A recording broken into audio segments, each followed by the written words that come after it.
Live now, it says we are live. All right. Shannon, hi. Hey, Hello there. Bryce. Hey, everybody. Hi, everybody. I'm very excited for our hangout today, our live hangout for our patrons. So if you are a patron of Glassbox Podcast at patreon.com/glassboxpodcast, check your inbox to see a link for the show, which I will be sending out in about 30 seconds. Shannon, what are we doing today? Oh, today's another book club. Woohoo! Yes. My favorite kind ever, as anyone who has heard me at any one given time is quite well aware. Since I carry with me everywhere I go at least one book, usually my Kindle, and that's got 1138, no, 1142, I think now. I don't remember. I'll have to look. That's fantastic. Anyway, that's a lot. I'm just wondering if you can ever make it so it's too full of books. What's the limit on that? I just wonder about that. Would I reach a point where I need two Kindles, one for Jaff and then another for everything else or A standalone Jaff Kindle. I like that idea, actually. Wouldn't that be funny? Of all the collections I have on there, I think 80% of them are Jeff collections. Yeah, that's what the pandemic did to me. I went down the Jaff rabbit hole. However, we're not talking Jaff today at all. Just that by for those who aren't aware, who are new coming into this, that's Jane Austen fan fiction. Yes, at any rate, we won't start on that one. No, today what we're talking about is a Brandon Sanderson book titled Yumi and the Nightmare Painter. Now, for both of us, this is the first Brandon Sanderson book either of us have ever read. And so, especially for me, that's kind of different because I read a lot, as we are all well aware. But this was recommended to us by one of our patrons. And looking at Brandon Sanderson, for those who don't know, um, he's LDS actually. He's a Mormon. But he was born in Lincoln, Nebraska. He grew up reading fantasy, and he lists a bunch of authors that I know and love as well. Even the problematic ones that we've all heard about now lately, but Mhm. like David Eddings and Orson Scott Card. But he grew up doing that. He went to BYU. He was a biochemistry major, but then he went on a mission, and then he realized he didn't miss chemistry a bit at all, but he did miss writing, so he switched to being an English major. And while he was there, he got working on, the Leading Edge magazine of science fiction fantasy, which Oh, I've that's actually kind of worked on. familiar. Exactly. Yes, Very very cool. much. And yes, he ended up as the top editor his senior year, which I was the managing editor. My spouse was the top editor our last year of doing it. And so, that's kind of where everybody's at. So he wrote a lot, and he has further degrees, like his master's degree in creative writing from BYU, stuff like that. He is actually teaching at BYU, teaching creative writing, to which I suspect he teaches the science fiction fantasy creative writing class. And it doesn't say this on his bio, but I also suspect that he is the faculty advisor for the Leading Edge now, and which would make sense. Which that's a great plan, and but he does a lot of writing. He's also helped to, well, he finished off the Robert Jordan series, the last, I think, three books of the Wheel of Time series, and I will say, um, I had started reading those when Robert Jordan first started writing them, and he built an incredible world. Jordan did in the Wheel of Time series, and when I was reading him, he had written so far at that point four books. This is when I worked at BYU in the BYU bookstore. I was completely, basically in charge of the fantasy and science fiction section because I knew more about it than even the book buyer did. I was a student there. And so I read the series, and I would keep hearing about Jordan saying it was going to be a trilogy, and then it was going to just be four books, and then it was going to be seven books because there's seven spokes to the Wheel of Time, and it just kept expanding. And I noticed with him, he had this tendency to spend, 70% of the book on exposition, and then the last 30% was but the big climax, and it was interesting. It was great world building, but he didn't seem to know how to tie it up. I actually stopped reading at the fourth book, so I was like, I'm going to wait till he finishes. And when he hit 10 books, I was like, he is never going to finish. And after the 11th book, I think it was, and it was getting longer and longer between books, and the books are massively huge. He actually passed away. And so Brandon Sanderson was given the outline to finish. And from what I understand, I haven't sat down and read them all yet, but from what I understand, he did a fantastic job of finishing it off, tying it off, make it, getting these story arcs to actually be completed rather than going on for eternity as Jordan had a problem with. So, anyway, as an author, he is apparently very, very good. So, now this book.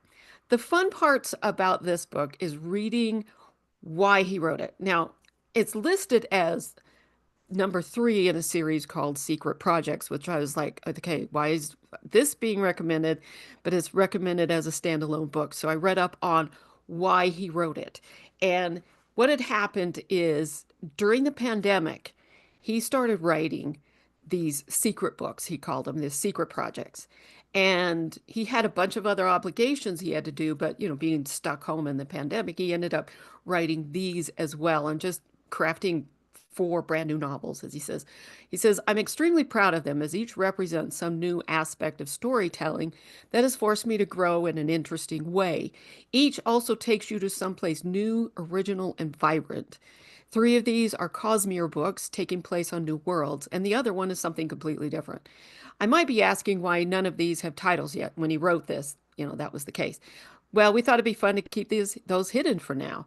Some of you might want to receive these books with minimal spoilers and just enjoy them fresh and new, without even knowing the title ahead of time, kind of like going into a movie blind, never having seen the trailer, on the promise that it's by a filmmaker you know it, you love. We also thought this might make it fun for book clubs or groups of friends and family to co-read a mysterious Sanderson book, knowing almost nothing about it. So that was what happened in March of 2022 when they first were getting ready to come out. And what he did is he ran a Kickstarter crowdfunding campaign for the publication of these books. And it was considered that year the most successful Kickstarter campaign in history. And so those were sold in hardback, ebook, and audiobooks beginning in 2023, and it was done every few months. And they are rather interesting to look at. The one that's not in this Cosmere universe is called The Frugal Wizard's Handbook for Surviving Medieval England. And I was like, okay, I got to read that just because of the title, I mean, that's a because great title. And doesn't really fit with the established universe of, I of mean, Cos it's of, not yeah, Cosmere. Yep. yeah, exactly. So, any rate, this one, Yumi and the Nightmare Painter. The description is this: Yumi has spent her entire life in strict obedience, granting her the power to summon the spirits that bestow vital aid upon her society. But she longs for even a single day as a normal person. Painter patrols the dark streets, dreaming of being a hero, a goal that has led to nothing but heartache and isolation, leaving him always on the outside looking in. In their own ways, both of them face the world alone. Suddenly flung together, Yumi and Painter must strive to right the wrongs in both their lives, reconciling their past and present while maintaining the precarious balance of each of their worlds. And if they cannot unravel the mystery of what brought them together before it's too late, they risk forever losing not only the bond growing between them, but the very worlds they have always struggled to protect. Hmm. Now, Good summary. Very good it's a good summary. summary. Yes, and I think most authors write their own summaries. Um, but at any rate, so that's the basics of the book. In the postscript for it, he said it's his favorite of all the secret projects. And in this one, he put in a bit of a romance because his wife is like, you need more romance in your books, dear. Okay. So Interesting. he did, which I was impressed that it didn't feel like an afterthought and it didn't take over. The storyline um, of the two characters and what they do in their everyday lives But the dangers they face is actually the most important part. The romance is secondary. And while I feel like it's somewhat necessary to the book, it's not the only part of the book. So now, Yeah, I mean, a romance develops while they're trying to solve the mystery of, of the exactly. nightmares and of the spirit summoning, and so I agree that it didn't feel like it was too ham-fisted or anything. There are aspects of the way that Sanderson chose to write about the burgeoning relationship that I may have some reservations that I think we can discuss. But by and large, I agree with you that this is a character-driven story, and the Hmm. romantic aspect of the characters did not take over. It was just At all. one, well, it was an integral facet to the overall story and plot, but it wasn't anything that was overpowering. Yes.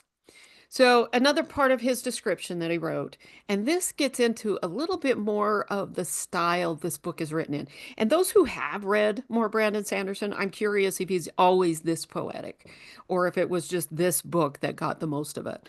It says, "There is a world, one of endless nights, surrounded by an even deeper darkness, filled with nightmares come to life, twisted shapes that slink to windows and ease open doors, sliding across floors to look down on helpless faces. There is another world, a bright world, so bright it burns, filled with stacked stones that call forth miracles, raised by callous hands that tremble in their work, drained with each stone lifted, settled, lifted again.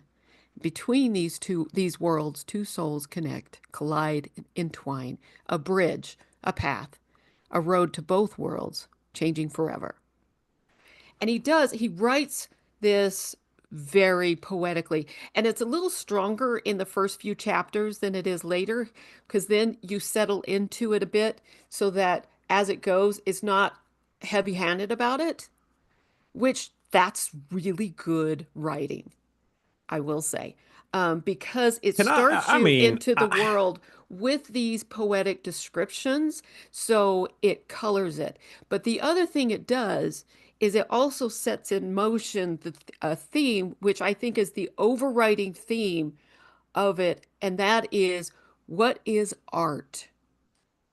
Who determines it? And this is a question, and this is a statement that's actually brought up. It is what is art is determined by us, not others. And what is but is considered art changes.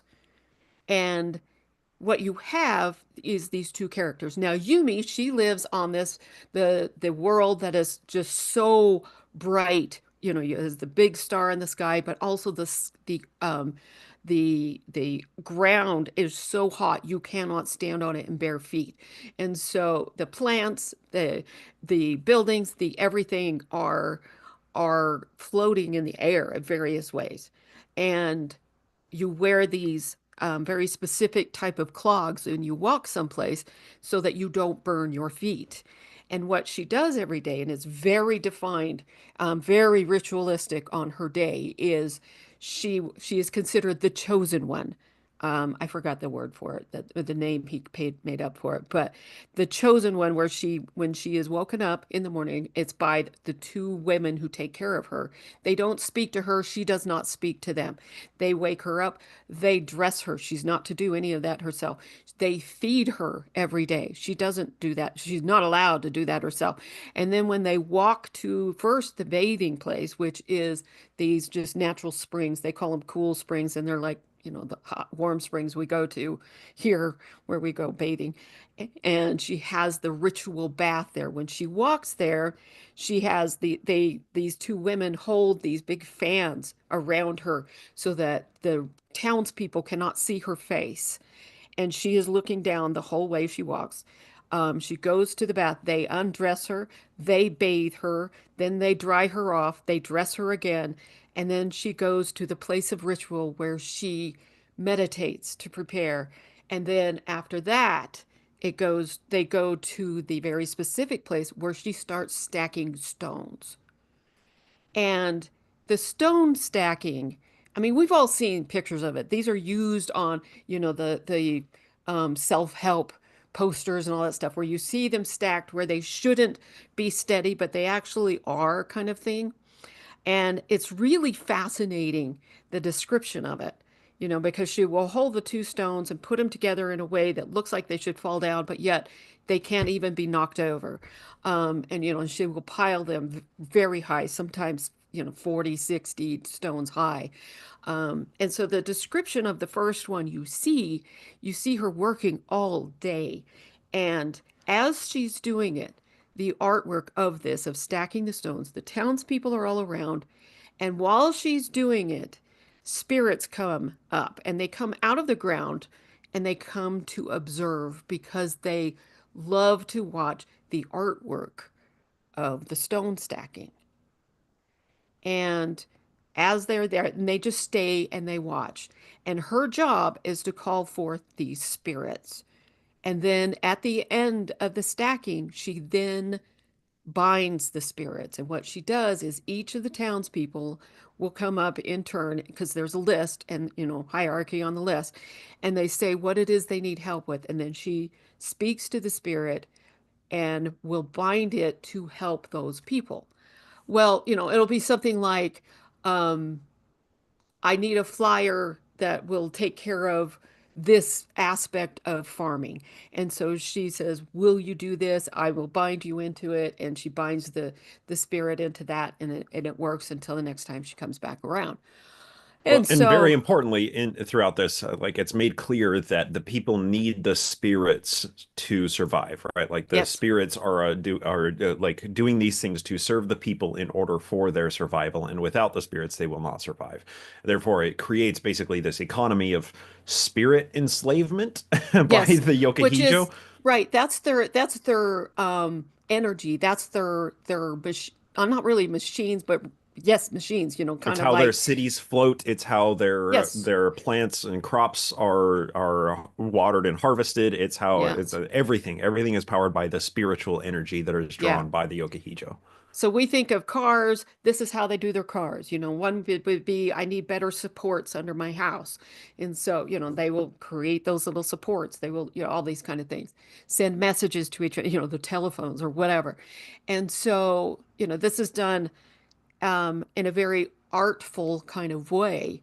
And really, the descriptions of all of that in those first few chapters, it is very poetically done.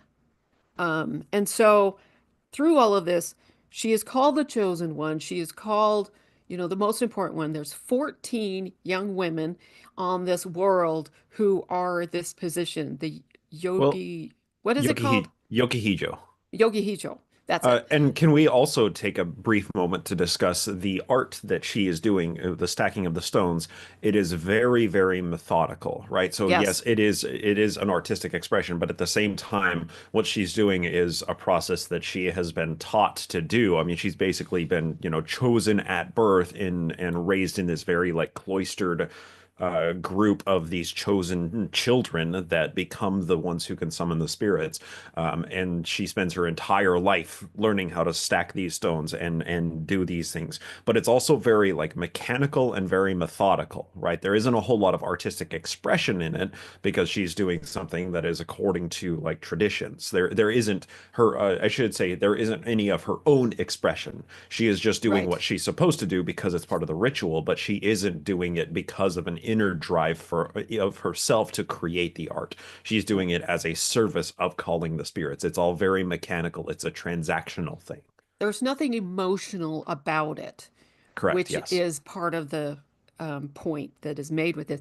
And yet, it is an artistic form in and of itself, which is why it gets used on self-help posters all the time, is seeing those, because this is something with meditation, that is a very calming thing.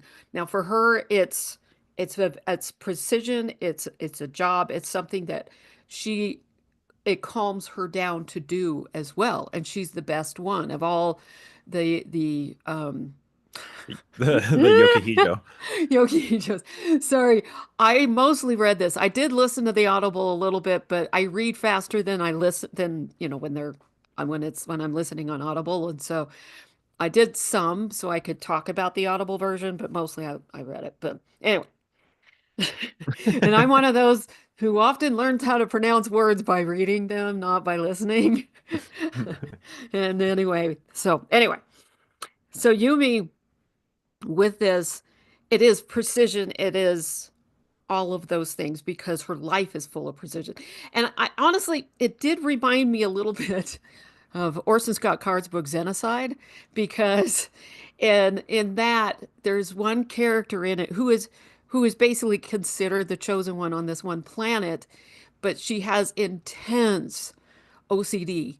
And because of the genetics and everything else of this planet, this is something that happens with a lot of people. And so they, it's kind of patterned after like with the Dalai Lama, because the Dalai Lama gets picked by things like specific places where moles form on them, because it's like where because they're on the side and it's where the arms of the Dolly, or the Lama, whichever one it is, I think it's Dolly, the person, the one they're representing, but that's where those extra arms would be, et cetera, stuff like that. So anyway, on this planet in Xenocide, the OCD, the extreme OCD ones are considered the chosen ones kind of thing. And so people will follow them. And so this one character on there, she has to follow the lines in the hardwood floors and like the grain lines in the wood Interesting. until her OCD stops. And so, and then whatever she says is considered the prophecy or whatever. So that's kind of how this is it's taking um that extreme focus and utilizing it for themselves. And that's what this world does. And so, yes, she is actually giving something back, and calling these spirits and giving them to the people. But that is the nature of it. Yes, and yes, it is forced enslavement of the spirits. To her understanding at the time is that the spirits are agreeing to it because Yeah. she has And to that they ask for their permission. Yeah, and that they want to serve the people. They Right. want to help, and that they are there for the survival of the humans on the planet. Right. Yeah. And rock stacking is something that's actually been around probably since humans began, and it's in a lot of cultures. Um, this isn't just this kind, because you have it things like, in the Jewish culture, they put a stone on the grave of somebody when they come and visit it. It's a way of saying I was here. You have it prehistoric, building cairns to mark places. In Scandinavia, they stone stacks guided nautical travels. In Alaska, stone stacks mark the trade routes for sled dogs. Burial grounds in Scotland, and in Mongolia, they use to mark burial sites. And so the type he's referencing in this, I believe, is that in the Buddhist and Taoist cultures, stone stacks symbolize internal balance and harmony. And her doing this, and this is something you see through all of the book, is her stacking the stones is a form of meditation for her. And, it's something she's worked on for months and months, she thinks, but it's really centuries. And as you find, and it is very much a form of meditation for her. Now, I see. Julie, you want to jump in on that? A lot of the names kind of seem like to have Asian origins. So it could mhm, be he's going for Buddhist, I Taoist think so. stuff. Yeah. Yeah. I think so. Because it has a very strong Asian feel to it. Both worlds do.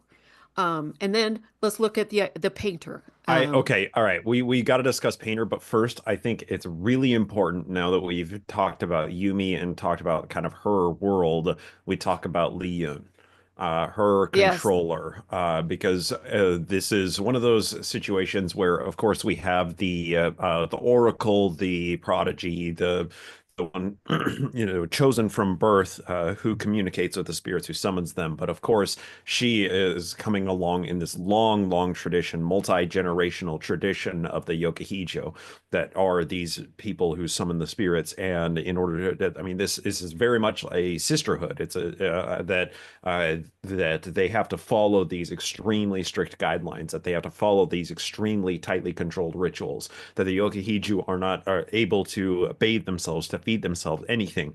All of this is enforced through Yumi's controller, which is Lee Yun.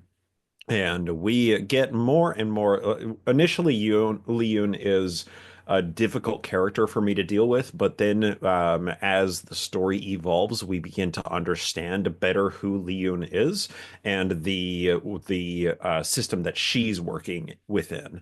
Similar to like the Bene Gesserit, right, where it's like this holy order with these very strict guidelines and these very strict rituals and rules, and the Yokohijo can choose to opt into that system by following all of the rules, or if they decide to go against the rules or to not live up to doing all of the rituals in all of the perfect ways as perfectly dictated, then they lose their status as Yokohijo, and they're basically it's a life of enslavement if they, for whatever reason, are unable to fulfill the duties of spirit summoning through stone stacking.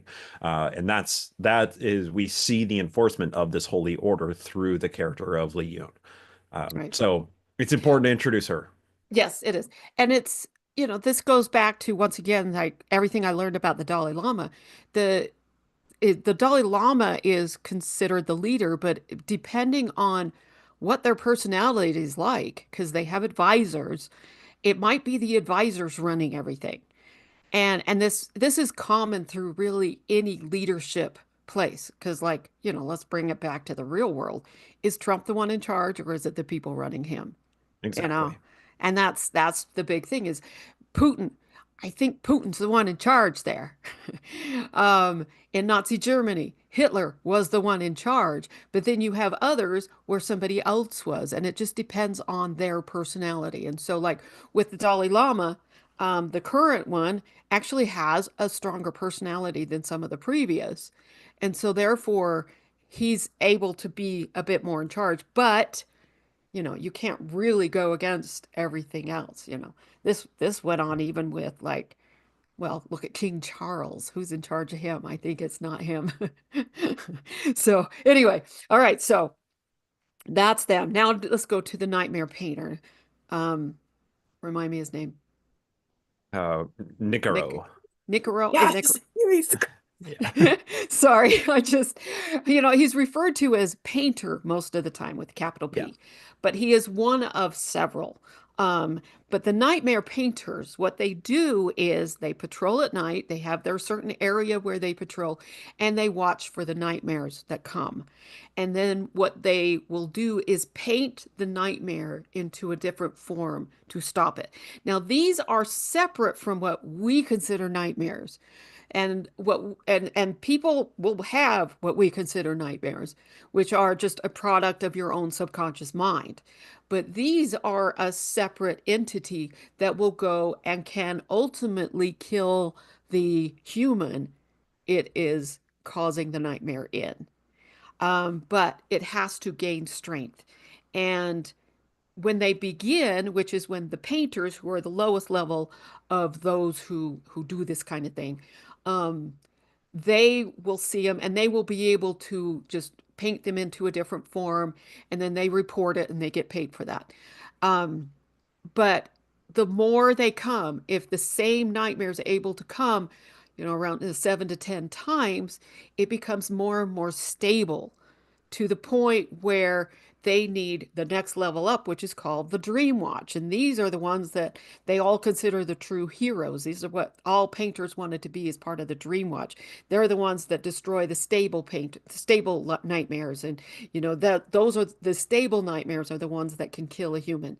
And there's all the stories about a city that had been destroyed by stable nightmares, and they want to keep that from happening.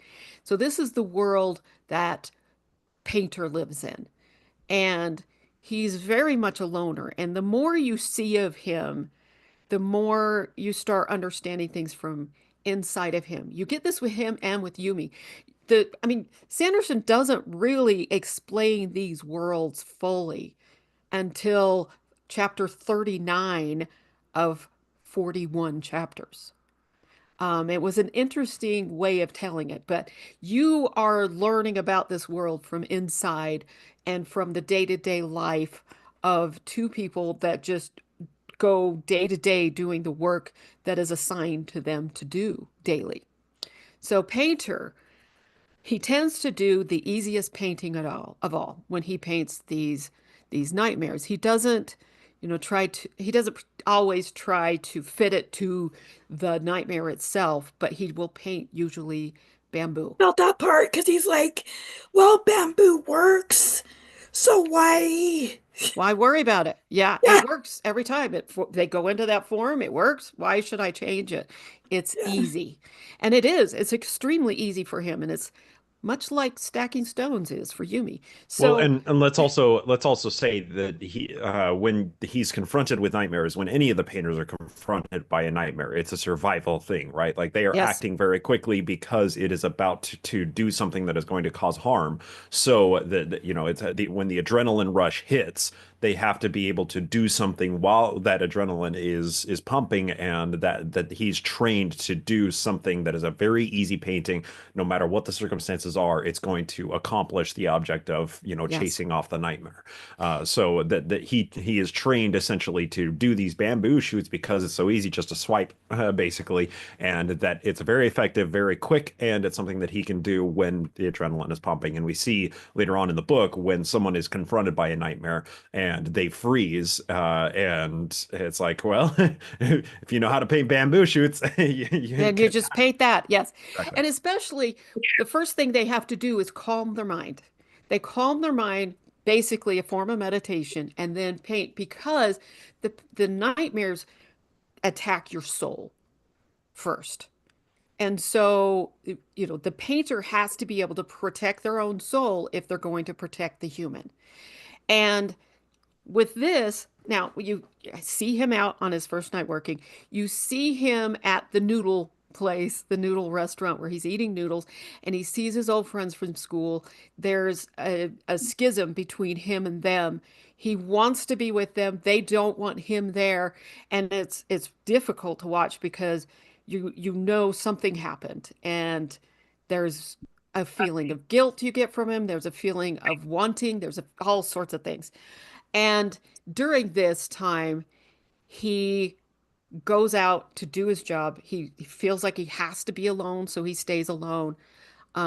They're all painters as well, so they're all out doing their jobs, and which is a very important thing to take note of. One of the things Sanderson says about this, let me finish this, I know. Yeah.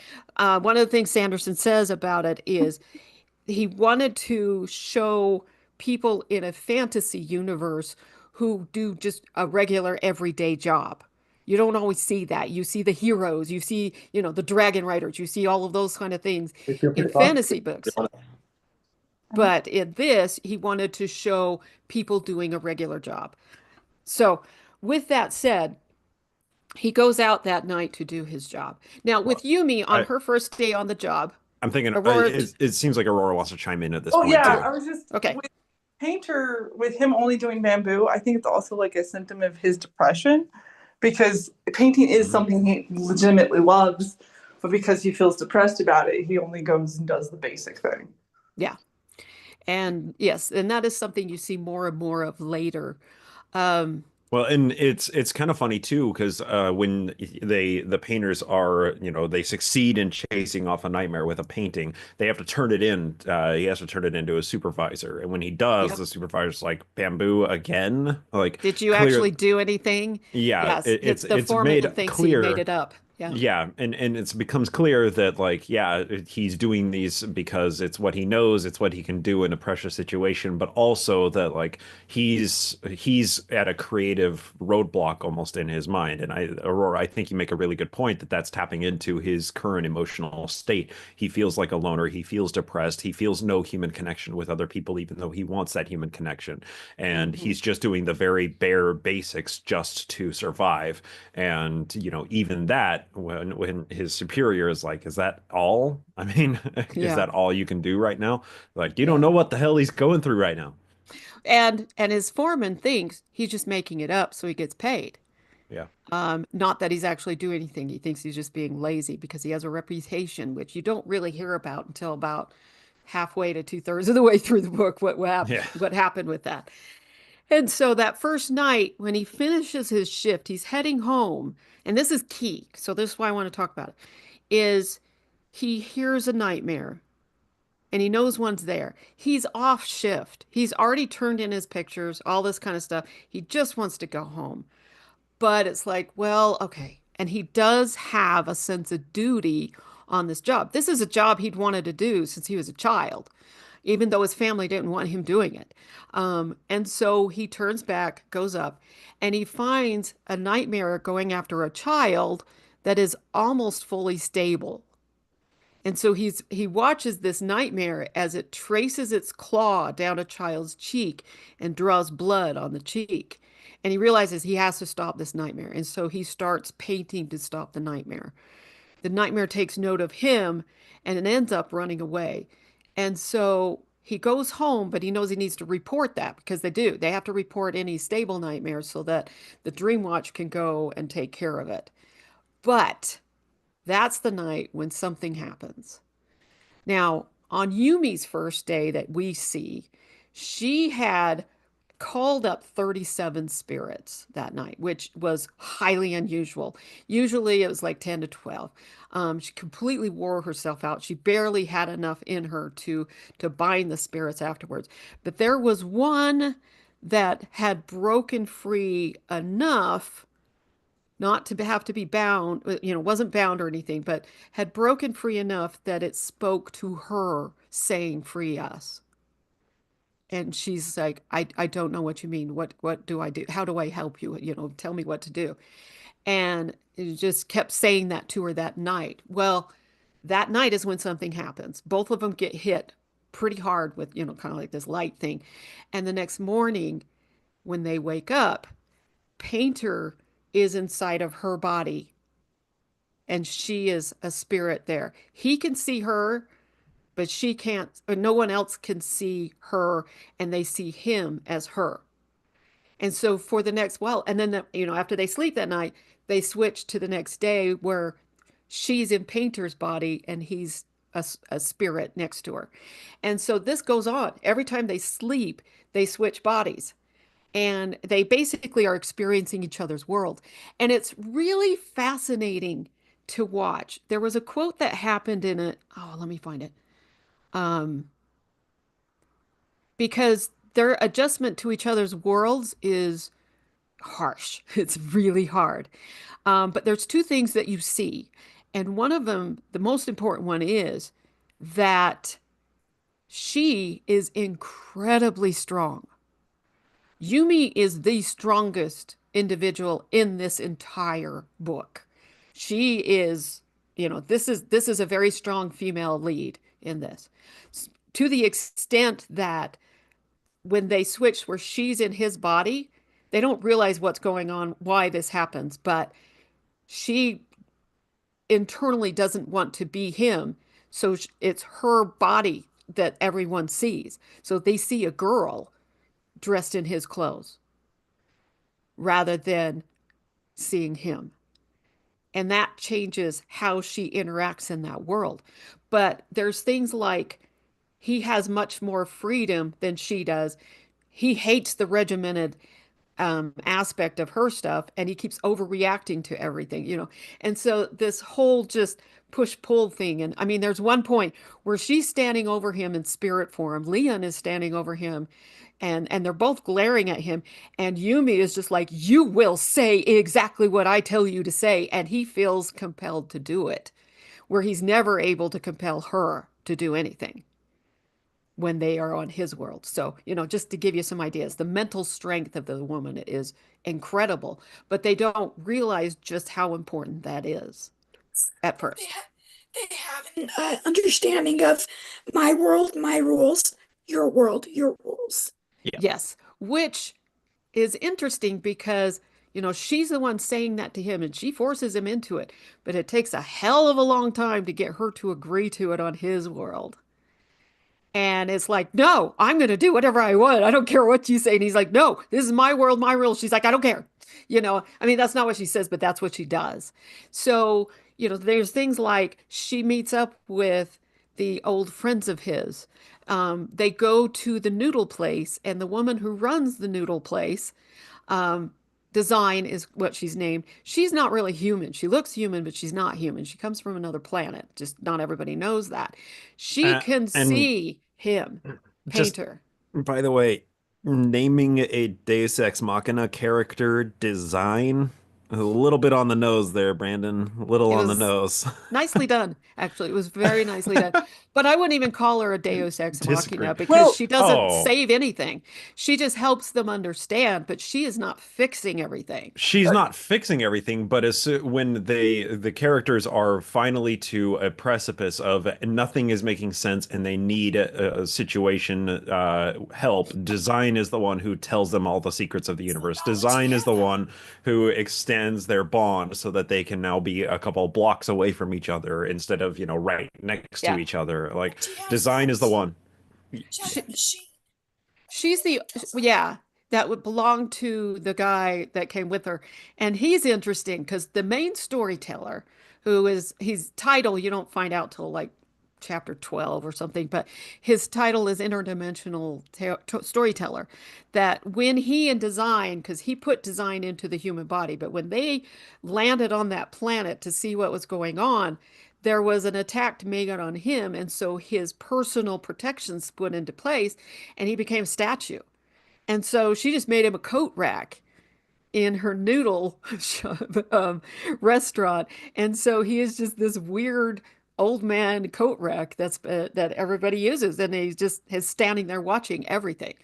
And so he's an interesting character. And now Yeah, I want I to bring this I do want about to the point out something with Design's name is she was actually named in the fourth book of Stormlight Archives. So okay, she's a character from that. So that's where she good got to her birth know. name before. Excellent, because I came out of this book going, I want more of their story. I want to know more about them, um, as well as Masaka, or is that the name? One of the friends, something like that. Akana No, or no? Yeah, I think Masaka, so. I know her. who's I don't think she shows up directly, but her okay. type of aliens do. Because I was like, there's some in here that just look really interesting and I want to see more of. But it didn't distract too far from the story. So it was just something I was like, I want more of them. And so, any rate, um, they have to figure out why this is going on, why the spirits put him there, everything else. And, he thinks it's because of that stable nightmare. And she's not sure, but she agrees to try and everything else. And so you have a lot of relationship issues going on in this story because she becomes friends with his old friends and starts finding out more about him. And they're like, oh, he's a liar. They claim she's his sister, so they can get away with the whole thing of her being in his place. But they're just like, no, he's just a liar. You can't believe anything he says. And she finds out the foreman didn't even, take note of because she sends in the warning from him saying, hey, there was a stable nightmare at this place.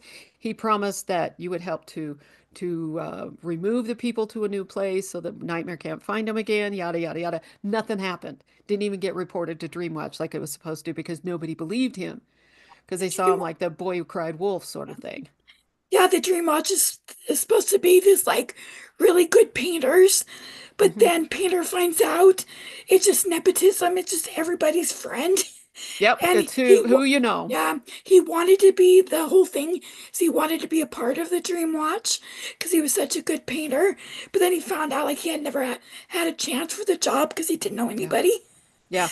And And it's the that's companions who does everything. yes. And that's what's important is the friends tell Yumi why they broke with him, what happened. And they said at school, he came in, he was the best painter of all of us, and we knew he'd be in the Dream Watch. We all wanted to be in the Dream Watch. We were going to be part of his team. That's all we talked about. And then they said he had gone to apply. He said he made it in, and then he was gone, every day practicing with the Dream Watch, but it was a year later they found out he lied about that. He was not accepted into the Dream Watch. He just went and sat in the library every day during that time, and he did nothing. And they were so angry because they said he destroyed our lives. And I was impressed with what Brandon did, what Sanderson did in this part, because Yumi's not used to human interaction. She's not used to actual interaction. She's just used to being acted upon and doing her actions, but not interaction per se. The times when people will answer or talk to her specifically is when they're asking for what they need, and then she gives it to them, that kind of thing. Most of the time, she is using a very specific type of language to abase herself in front of Leon. And in answer to any of her instructions, and it's the apologizing for asking too much of her warden kind of thing, stuff like that. So with these, listening to all of it, and with all the time she spent with Painter, she says to them, she's like, why did you make him in charge of your lives? Do you realize, yes, he shouldn't have lied, but he knows he shouldn't have lied. So why are you blaming him for all of it when you put that much pressure on him that he didn't know what to do? And that I was glad of, because the usual trope on that is for her to just insist on never speaking to him again and all this other shit. And then they have to overcome that. And I was glad he didn't follow that trope because Yumi is a strong person. And yes, she fucks up several times in this too. And makes weird mistakes and crazy things, and tries to do more than she should over and over. This is something she's just consistently doing. And she will fail at some things and doesn't fail at others. But through all of it, you see her learning how to be how to person, as she puts it in there. She didn't know how to be a person. She didn't know how to person right. And she learns how to because of Painter and Painter's influence on her. How far are we going to go on this? Are we going to give spoilers or not? Well, I mean, I You mean, have to give spoilers, I yeah, guess. we're pretty deep into establishing the story, and there are so many discussion prompts that hinge on the story being spoiled, Okay. that I feel like if we want to further discuss any more of the story and the larger implications and meta comment on it, then we are probably going to have to spoil it. Okay. All right. Because what they learn through all of this, and this is something design helps them to understand, and it takes a specific box thingy that it's like almost what you would call a horoscope kind of thing, but not, but actually works. But of gauging the two of them to find out things like the level of power they have on all the, their age and whatever, is Well, what they find and out is their two l- worlds are the same world. let's also point out too that design there are a few characters who can see the spirit forms when they Yes. are apart, and design is the only one who is able to see that Painter is there, while Yumi is in Yumi form, interacting with all of Painter's friends. Yeah, That which I said design is before. able. Yeah. Okay, yeah. Yeah. So that's also an important point. Yes. And yeah, so they find out their worlds are the same place. There is a shroud on in Painter's world that is what keeps it all dark. They have these Heon lines, which are energy lines like power lines we have here, and that's how they power everything on their planet, on their side of the planet. But it also produces the light that makes plants grow, and it produces all this because it's a very dark world. And so then what he starts figuring out is that these nightmares, the living nightmares, come from her world, because the stable nightmare that he met up with, that keeps trying to find him, is Leon. He finally figures that out. And once he figures that out, because they meet up with it again later, one night when when Yumi's out, she wants to find the stable nightmare, and she's learned how to paint. She's hoping to be able to do her thing, but she can't. She can't do anything when she sees a nightmare, because she just freezes up. She doesn't realize just how bad it is. And so, this stable nightmare is actually literally chasing them through the streets of the city. Their friends, Kane and all of them, come upon them, and they start trying to paint that, but they're not used to dealing with the stable nightmare. So they lose any ability to fight it.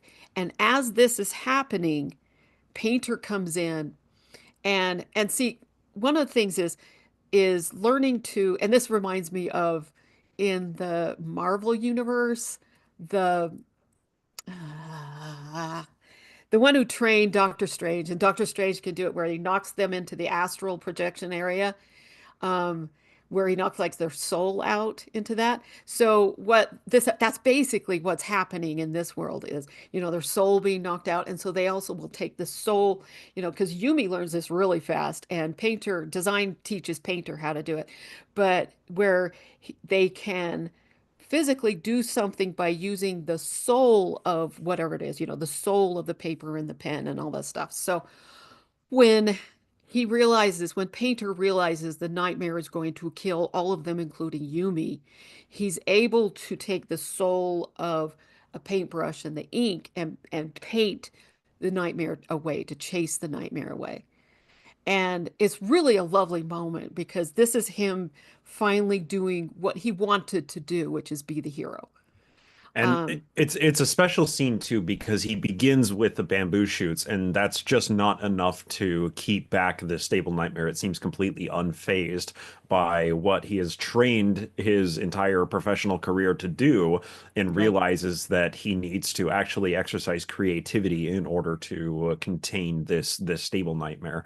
And without having the actual Dream Watch there, the crack team to do it. It's on Painter, it's on somebody there to figure out how to get this thing contained and keep it from harming everybody. So that's when we see a hero breaking moment, right? Where he Yes. actually has to step up. He has to live up to his potential. He has to take control of the situation.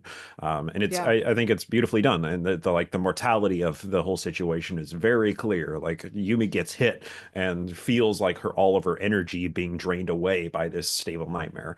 And Mhm. it's abundantly clear that this thing is going to rampage and cause harm. And therefore, Painter has to be an artist instead of just A just painter. doing, instead of just a Yeah. painter. Yep. Yes. And he saves her, he saves his friends, that kind of thing. Um, there's, and that's the thing to remember is this whole only painting the same thing every time versus being an artist is important because on her world, because she's acting so erratically, then the scholars for individuals come in with a machine to say, look, we have a machine that can stack stones and it can bring forth the spirits as well. Therefore, we're going to do that. And we'll show we don't need the Yokahijos. Um, and And so I they think there bring was in this machine. And the important yeah. part of this machine is the machine doesn't do it artistically. It just stacks the fucking stones. So heaviest on the bottom, next one up, not the heaviest in the middle, not the, odd shapes, not all of those things showing the artistic level of it. It just stacks stones. And while it can call spirits, it doesn't call as many as she can, but it can do it consistently longer than she can because the machine's not going to wear out like a human does. and So, and a machine can be deployed in every single city, whereas instead exactly, of the cities having to every wait for day. the Yokihijo to come visit Yes. to be saved. And while that is what's presented there, um, as time goes, things start behaving weirdly. So there's one point where she goes in, where they go in and Painter, as Yumi, has realized he can't meditate the way she does. He just can't do it. His meditation is to start painting. So he just demands from Leon things. And he starts demanding things like, I will dress myself, I will feed myself, I will bathe myself, and you will have painting supplies for me at the meditation place. And everybody's just like, and he's talking to the two girls the two women who will escort him everywhere, and he has conversations with them, and that kind of thing. And he will paint there, and then he starts painting the townspeople while he's there because that's what he knows, that's what he does. And he gives them their pictures, and that's part of what he gives them as they're there. And then he starts stacking the stones. And he and Yumi figure out how to do it so that he can actually stack the stones correctly because he's not been able to at all. And what it is she will take the soul essence of the stones and stack them, and he will stack the physical ones the same exact way. And so they finally work together to get this done right.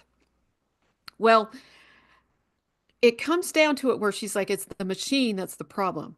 Maybe that's what the spirit wanted me to do because the machine, they capture the spirits in a box as soon as it comes out. She produces a spirit, they make it come to the machine when, they're doing it together. So it looks like it's the machine that did it. The scholars do that. But the scholars are also staring directly at Yumi's soul so they can see her like design can see painter. So you got this juxtaposition of the two sides where it's really the equal thing, just yin and yang going on, light and dark, this kind of thing in each world. And when they try to destroy the machine because she thinks that's what the spirit wanted, the scholars are not only able to stop her, but they're able to break the connection between her and Yumi, or her and Painter, and they both go back to their own bodies. But they also plan to destroy Painter's city like they did a previous one where this kind of thing happened, where the sides, the Yokohiju and Yokohijo, sorry, Sanderson, if you're watching. I'm trying really hard to say the names right, sorry. But where they had managed to make a connection with the people in that city. So it comes down to where you finally learn what's been happening. And scholars had created these machines to bring the spirits up to power their world, but they made the machine way too fucking powerful, kind of like the Terminators. And where the computers take over, the machines are sucking the souls of everybody into them because they weren't told only take spirits. They also took the souls.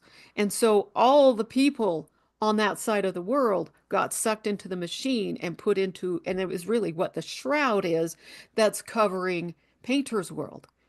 But the Yokihijos are the ones who were strong enough to recoalesce or whatever, bring themselves out of it. And so the machine can't control them. So what they did instead is create ritual to control the Yokahijos. So there are no other people on this planet, this side of the planet in their world. Only the 14 Yokahijos. And what happens every night is the machine wipes their memory and then creates a new little village that used to be there before took over and destroyed everything. And they do the same ritual every day. And all that they want is for them to bring forth the spirits because that's what the machine needs to power itself. This is why the ground is so hot all the time because of all the energy needed to pull the spirits out, everything else. And so that's how they control the Yokahijos. And she gets her memories wiped every night after, they're put back into their own bodies again.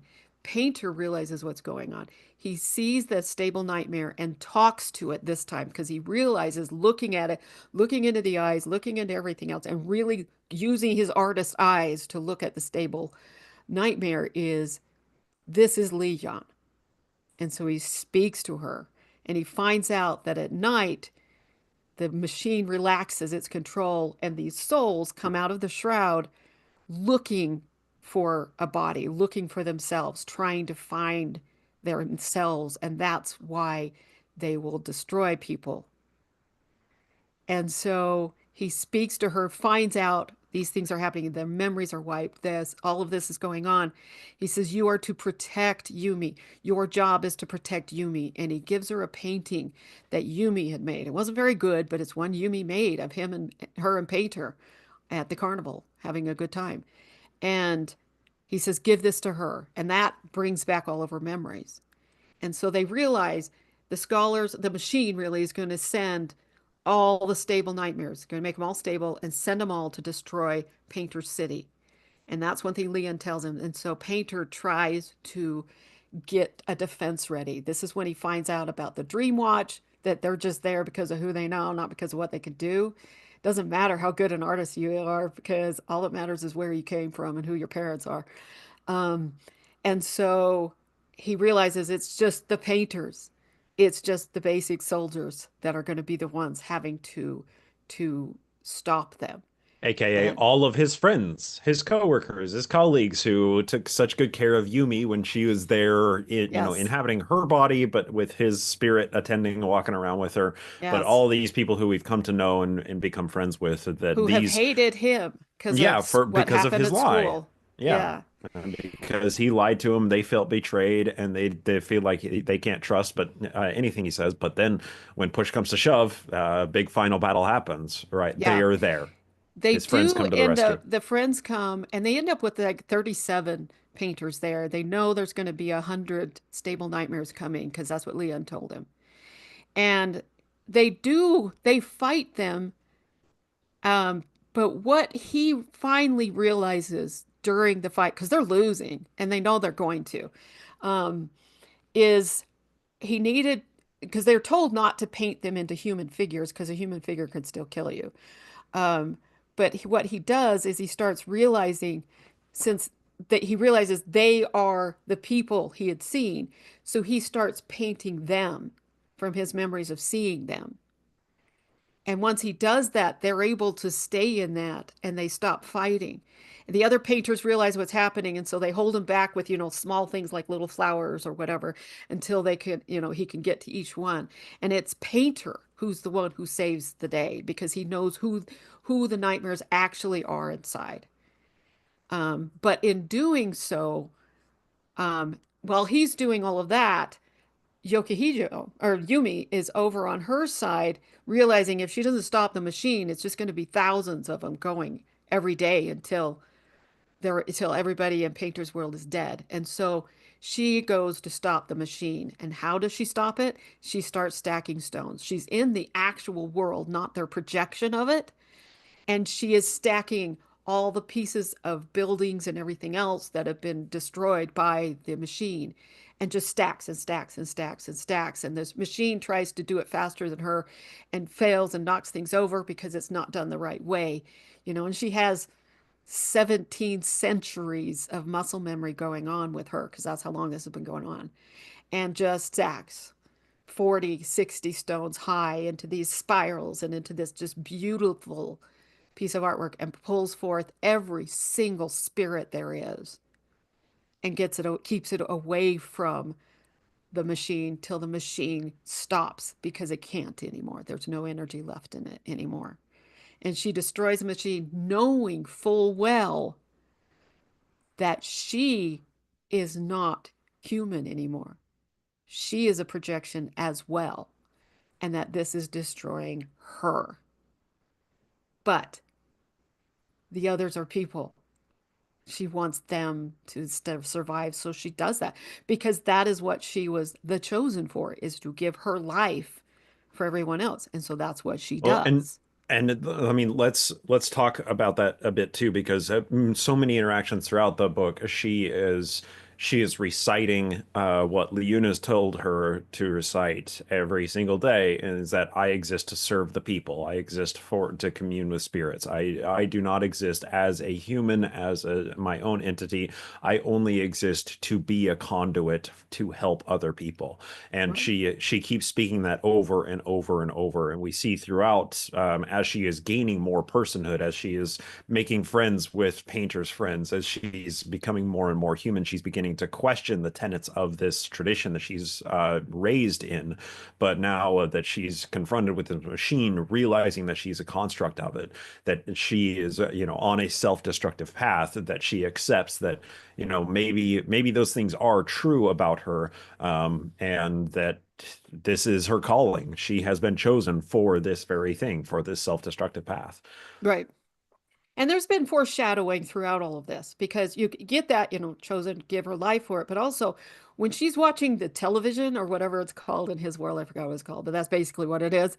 Um, they're very Asian programs being shown, and there's one of them where it's a Ronin and the woman he loves, and she's watching it and she's like, they're kissing. Why did they do that?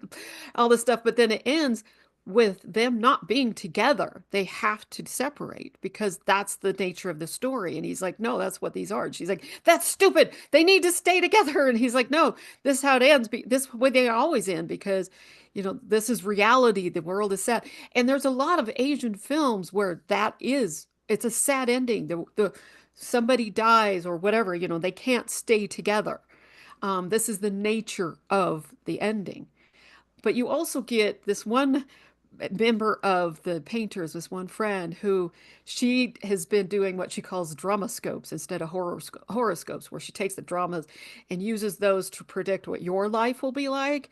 And there's this little side conversation you see a couple days later where she's talking about that one because what he had said is the ending credits are long enough, this is the end of the show. But then she says this friend had said, yeah, they did a second one, like and it sounds like an epilogue really, but it was, and this whole convoluted way of how they're able to stay together after all, and that his brother had done something to make him a Ronin and blah blah blah blah, so that there was a happy ending after all.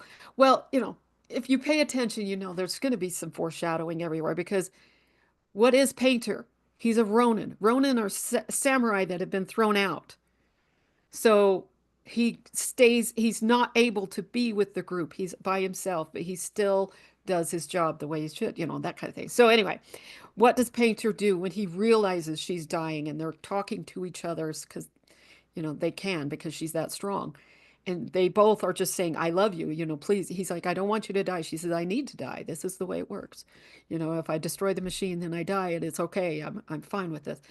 Then he realizes what he has. And so he goes to the wall assigned to him for just and he paints finally his masterpiece. And what he paints is her.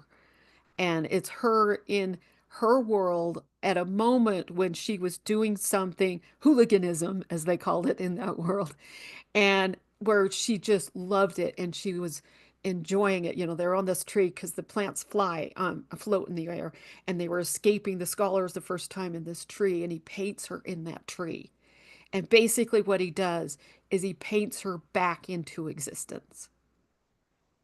And then she's there, she's real, and he's just like, you decide, you choose if you want to live or not. And that's the ultimate choice, is she chooses to live. And it's nicely done. So, okay, with all of that said, and destroying the machine, by the way, also breaks the protection thingy on the coat rack, and so he's able to finally leave this planet that he's sick of. He's been on for 3 years. Yeah, the So narrator is. the Yeah. narrator is, and go off and do something else. So, anyway, that's basically the story. Now, as I have said 2,000 times, and we'll say another 27,000 times, is when I choose to like fantasy, it's because I can take out the fantastical elements and still enjoy the story. So if you take out all the fantastical elements of this, what do you actually have? And and that's where I think we're going to get into why this book got recommended is on Yumi's side, it's very much feels like a religion. And it's treated that way. The chosen one. He's the savior, the whatever, the prophet, the whatever, the chosen one. She is the one that everyone looks to as the prophet or looks to as this. So she's been taught this way, and she has believed it with everything she has. And then she meets up with somebody completely strange to her who has no um, background in her world at all. Everything is opposite. Everything is different, including the light, including everything. It's, I mean, there's the things that are the same or some of the plants, because they have bamboo plants there too. The rice that they have, rice and noodles, they have all that, the same foods and stuff. But, and it sounds like the clothing they wear is very similar. It's all very Asian, both sides. But other than that, it's not. It's very opposite each other. And in not only does she have to introduce her world to him, but he introduces his to her, and she starts seeing the hypocrisy of her own world. Well, You there know, was there was a very good dialogue point. I think it was Painter who said it to Yumi, who said that sometimes you need an outsider's point of view. Might have been narrator saying this, but sometimes you need an outsider's point of view to in order to see better understand your world. I mean, I'm kind of paraphrasing it, but yes, it is really that is what Painter is able to do, is crack the shell that is Yumi's world and allow her to see a different reality. yes. Oh, And not, that's the not important thing. all Yokohito actually have to be that strict. Oh yeah. Uh, Yeah, Yeah, that's a good point. Yeah, so there's a she kind of has a Reformation movement. yeah, she she kind of finds has out about that. a faith crisis a little bit. Not even a little bit, a huge one. Yeah, Because yeah, I mean, that's really the story. That's her story arc is a faith crisis, and realize, and the moment when she finds out that Leon, the one she trusted the most, had been lying to her whole life, was devastating to her. Finding out every part of her life was built on a lie. That was, and I think, you compare it to all of us who left Mormonism, that's a part of our world that really was hard. The longer you're in it, the longer you've been doing it, the more muscle memory that it is to you, the harder it is when you find out it was all a lie. And the comparison there is just too apt, especially knowing he's Mormon. I mean, I'm not saying he's left the church because I don't think he has, and I don't know if that's what he intended from it, but yeah. it is a universal thing. In You his know, writing, he does leave a little clues that he's more nuanced, at least. yeah. So I would hope so if with Yeah. this ability to write like that. Yeah, that's what Um, struck me. And yeah. actually, I mean, so the person who recommended this book that we should read this is actually Aurora, who is on the panel here. Aurora, are you able to, and do you want to chime in as to why you recommended this? Why you thought this would be a good book for us to go through on the book club? Because I agree, it does include so much of the book is built around Yumi's faith crisis. Oh yeah, I resonated so much with Yumi. Um, like I think Painter has a lot of things that people can relate to as well, but for me it was Yumi because her like finding out she's been lied to by the thing she's so devoted to her whole life, the thing she loves. I was like, that hits home. Like I that's kind of why I left Mormonism because I was lied to. Less about the issues. The issues are important too, but I'm like, if I hadn't been lied to, I probably could have stayed even with the other issues. Um, and so it felt really close to home. And Yeah. then, of course, watching Yumi learn to make choices on her own was also something like I had to do, right? Learn to have your own identity outside of your religion. And so rereading the book has also been like just fun seeing like Yumi like, oh, I really like the hot shower. But then of course she tries to stop herself from liking it. But more and more throughout the book, she's making choices for herself. Even when like Painter doesn't want her to go out to eat with his former friends, she makes the choice, or she slowly keeps making more and more choices for herself. And to me, that's also a really enjoyable part of that book, especially since I relate to Yumi.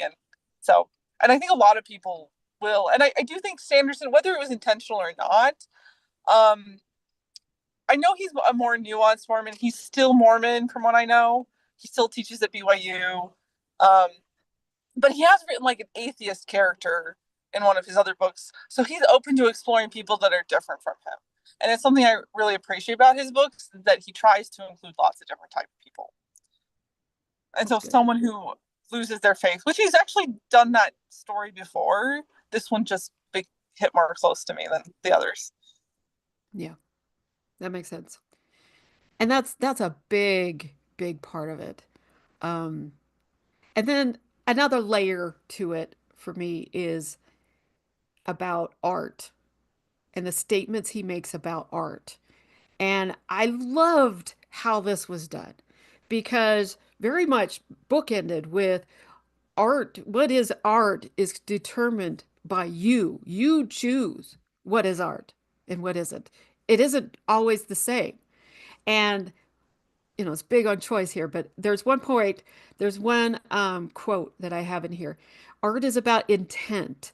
A rainbow isn't art, beautiful though it might be. Art is about creation, human creation. A machine can lift way more than Tojin can. That's one of the painters who is also a weightlifter, and he just loves building his body. But doesn't make it less impressive when he lifts more than almost any human being. Hang on, let me get back to that. And he says, I don't care how well a machine piles rocks. The fact that you do it is what matters to me because hers are unique. The machine does them the same every time. So this is what makes it art. And this is what the spirits love is the art of it. And the art is what matters. And I did really like that because it goes into several of the causes that I like to be involved in, like banning books. I don't like that because books themselves are a form of art. And you can like it or hate it or love it or meh about it, but that doesn't make it bad or good. It's art in and of itself because it's a creation that came out of somebody else. Like this book itself.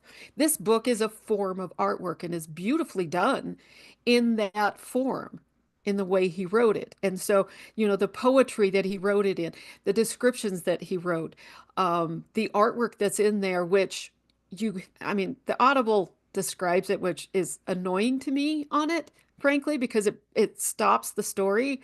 And I'm like, I really don't need that. I'd rather the description wasn't there at all because it just is like, wait, what? So anyway, but in the ebook, you do see it, these black and white artwork, but it's really very fantastic artwork. It has kind of an anime feel to it, which fits because anime also partially inspired this whole story. Um, but it's a form of artwork itself, and I don't think books ever should be banned. You can choose not to read something, but you shouldn't be choosing somebody else can't read it. But anyway, soapbox. Well, So, I want to also comment that kind of back to what we were saying earlier, that Yumi, her being able to make her own decisions, that marks her character growth. And the same thing happens with Painter, right? Both of them are operating within a hierarchical structure, right? Yumi is the chosen one of the Yokohijo, and Painter is part of this Night Watch, this community of people who are keeping the denizens safe from the homicidal nightmares that are out there, right?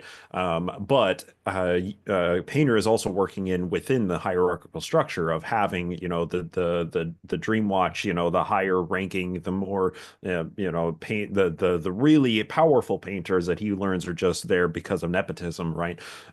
It's him breaking out of the strictures of that system that allows him to express and allows him to create art that allows him to save his friends. And Yumi, same thing with her, right? Like her breaking out of the system that Liyun has constructed for her and breaking out of the system that the Yokohiju operate by. That is allows her to have her own expression, her own decisions, her own everything. It's yeah, both of them are kind of evolving at the same time and realizing that the systems that they live within, that there are flaws within those systems, that the hierarchy is not effective at what it does, right? I mean, Painter's foreman, right? who Yumi has to go and tell about the stable nightmare and everything, clearly doesn't see Painter as anything remarkable, or at least, he's doing his job, but, is he even doing his job, or is he just collecting a paycheck and making it all up, right? So, Painter is not approved of by his hierarchical structure, and by subverting it, that's when he gets to actually be creative and create his art Right. piece that saves the day, right? And both of them have to do this thing of upending what they believe and what they know about the world. Yes. And it's interesting because really Foreman is doing what he accuses Painter of doing. Yeah, very much so. Absolutely. And so, but also Painter, he wants to be what Yumi is, the chosen one. Oh, and I want to correct one thing you said, by the way. It's not Leon creating the structure for Yumi. It was the machine because Leon is Right. part of it, Yeah, part Leon of is the the structure. manifestation of it, right? But Yeah. the first real crack we get is when Painter is embodying Yumi and he stands up to Leon. Leon is Yes. telling him to do things or to not do things, and Yeah. he's like, "No, how about you go have paint supplies ready for me at the meditation chamber, and then we're all good." And Yumi is baffled, Yes. appalled that Painter would stand up to her controller. But Hmm. that then she realizes that, wait, Leon does live to serve the Yokohijo. She does live to Yes. serve me. And, if I'm not approved of, or if I go too far against the strictures, I'll be cut off. But as long as I, I only push the boundaries, then she still lives to serve me and she'll do what I say. Right. That was a big power play on Painter's part that allowed Yumi to recognize the power that she has within. Yeah. It's I, really quite I fascinating. want Yeah. to. I just wanted to mention one thing with the artwork in the book is that Sanderson's team, what they did is they found an artist that they liked, but then gave the artist the book and didn't tell them any directions on what type of artwork they want. They're just like, make artwork for this book and do it however you want, which I feel like for this book particularly is really appropriate because Yes. it's that artist just gets to express it how they want to, without like any direction. And so I think that it fits the theme of the book is that the artists are important. Yeah. They are, which really is that's a big point is artists and art are important. Yeah. Yeah, I Uh, probably have to get off now, but it's been fun. So, you thanks for guys, the recommendation. yeah, Yeah. absolutely. And All also, right. yeah, thank you, Aurora. And also, Aurora sent in a like a discussion point list that I think we should go through a few of those discussion prompts because I think it really does tackle what this book is, what it means, and what some of the implications are for the story, and cause us to think about the story in a bit of the meta as well. So those are really good discussion prompts, Okay, Aurora. Thank you thanks. for sending those. I was trying to come up with some good ones, and I'm sure I missed plenty of other good points too. It's all right. No, this Okay. is great. Okay, bye. I'll probably listen to the rest of it later. That's Sounds good. fine. Good hanging out with you. There's another quote I want to read from this, and this comes from closer to the end, and this comes from the storyteller himself. He says, hope is a grand thing, and having heroes is essential to human aspiration. That is part of why I tell these stories. And this is where I'm like, this is Sanderson himself talking, I think, because he's right on all of this. That said, you do need to learn to separate the story and what it has done to you from the individual who prompted it. Art, and all stories are art, even the ones about real people, is about what it does to you. And I think that's a key takeaway from this book is what does this do to you? What does it do to you, Shannon? God, I liked it. I was like, okay, this was good. Because what I loved about this is that it does come on several levels. It's a story that you can read more than once. And I mean, you all know I do this. Everybody who's listened to me at any given time knows that when I read a new book, I will read the first chapter or two, and then I read the last five or four or something like that to see how it ends.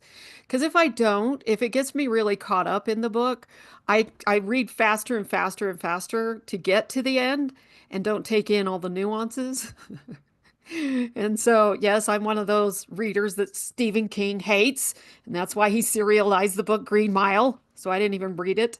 But he published each section like 3 months apart or something like that. I'm like, yeah, Brilliant. fuck you. I'm not going to read it.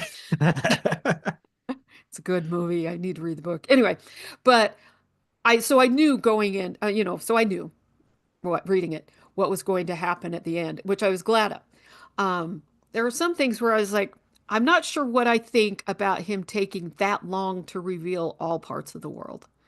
On the other hand, Yeah, that was one of my primary criticisms of this book is it was very meandery.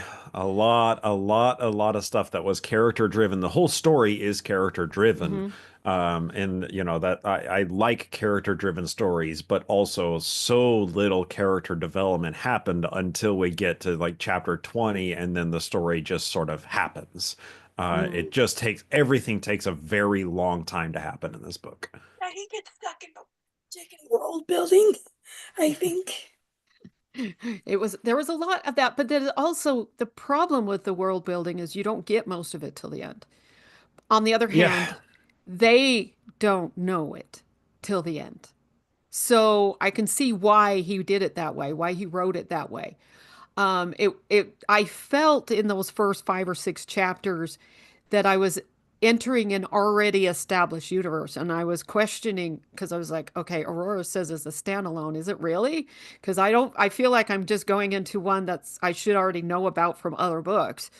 And that's when I looked up what he wrote about it, what it said about it and everything. And I was like, okay, I guess it's supposed to not be.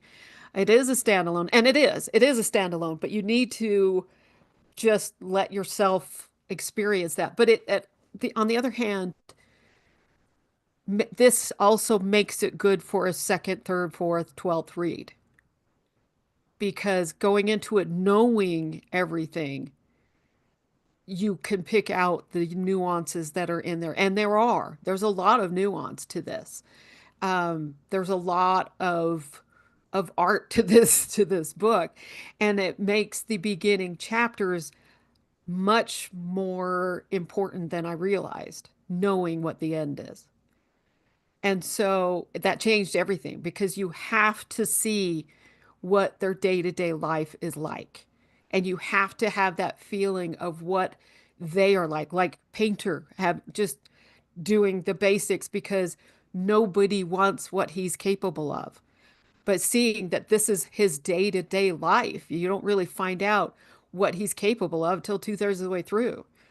And those kind of things, finding out she's so driven by the ritual that she doesn't think for herself, and then finding out her memories are wiped every night. And so watching that, seeing that through everything changes everything. Especially because while her memories are wiped, um, she's got 17 centuries of muscle memory going on. That's not, the memories, pictures in your brain. That's just what your fingers are used to doing. That is why she's so damn good at it. Is because 17 centuries, that's a hell of a lot of years. Yeah. Day to day, stacking stones. Yeah. So, any rate.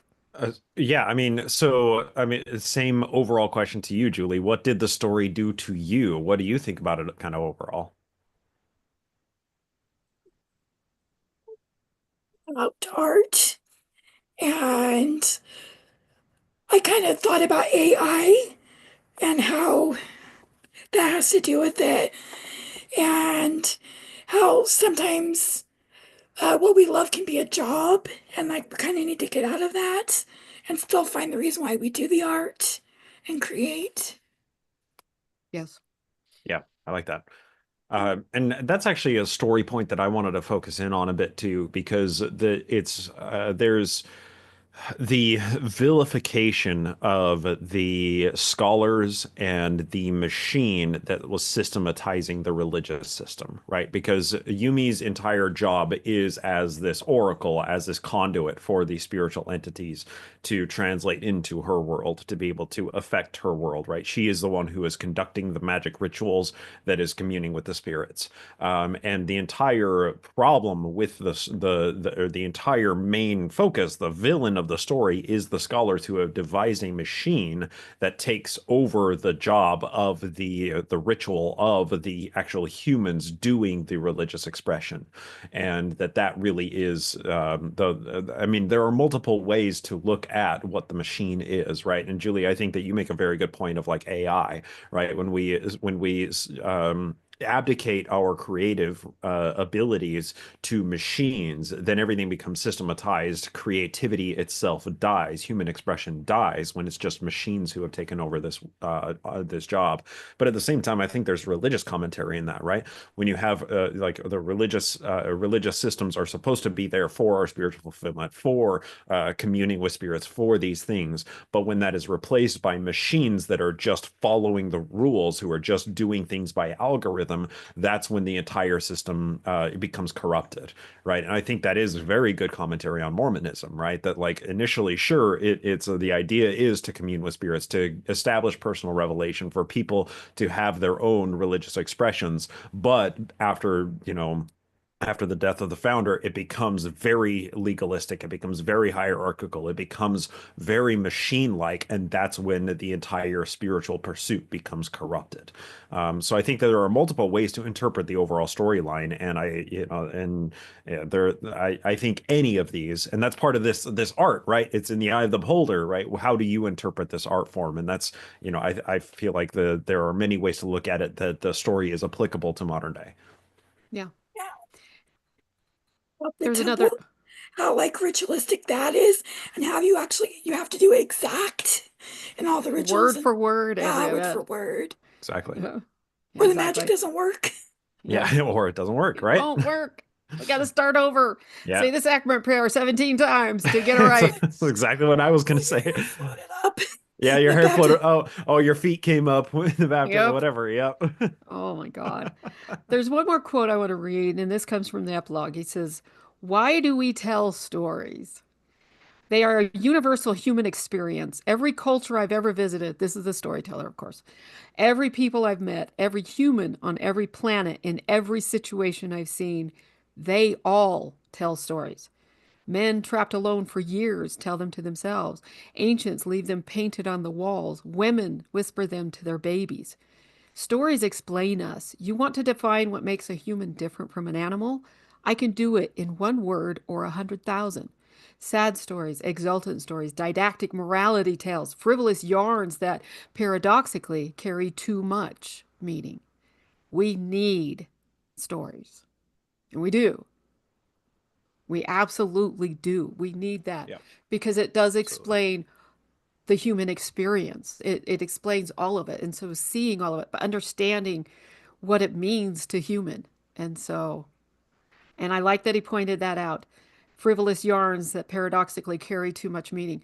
One thing you understand when you really study Shakespeare plays is the most profound statements always come from his fools. Every time. Yep. And I mean, you look at that like in Hamlet. Yeah. Polonius gives the most, and he is the fool. Oh, Look at King it in Lear's Watchmen. fool. Oh, yes. The So, comedian is the one who knows the grand plan before everybody else does in Watchmen, yes, right? I mean, it's it's always, yep. yeah. And actually, from Aurora's email in the discussion prompts, I want to tackle a couple of these. And one of the discussion prompts that she wrote here is Leon is someone who both cares for Yumi but also lies to her. And how do you feel about Leon? And I'll read what Aurora says because I think it really captures this, but I think this is also a good discussion prompt. She says, Leon pisses me off for a lot of the book, but at some point I started to care for her too. She both represents to me the Mormon church that lied to me, that's the part I hate, and my family who loved me and taught me the ways of being an Orthodox LDS Mormon because that's what they believed was right.